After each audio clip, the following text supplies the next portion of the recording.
Vitamin D, जी आपल्याला सगळ्यांना माहिती आहे की आपल्याला कोवळ्या उन्हातून मिळते व्हिटॅमिन डी, जर त्याची कमतरता असेल तर मुडदूस म्हणजेच रिकेट्शिया, ज्याच्यामध्ये हाडं ठिसूळ होतात, तर तो आजार होतो. आणि म्हणूनच आपण जेव्हा लहान बाळं असतात एकदम 2-3 महिन्यांपासूनच आपण बाळांना सकाळच्या कोवळ्या उन्हामध्ये ठेवतो किंवा आपण सुद्धा हिवाळ्याच्या दिवसांमध्ये कोवळ्या उन्हामध्ये जाऊन बसतो.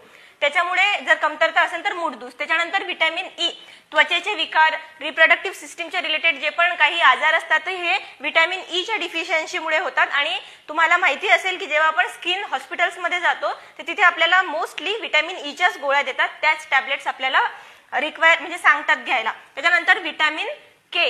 व्हिटॅमिन के हा ब्लड क्लॉटिंग म्हणजे ब्लड कोॲग्युलंट आहे, ज्याच्यामध्ये म्हणजे व्हिटॅमिन के हा ब्लड क्लॉट होण्यास मदत करतो.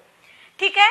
आय होप तुम्हाला हा व्हिडिओ आवडला असेल. असेच आमच्या श्रावक अकॅडमीचे ट्रिक्स आणि नवीन नवीन व्हिडिओज बघण्याकरिता आमच्या YouTube चॅनलला आणि Instagramला फॉलो करा. थँक्यू.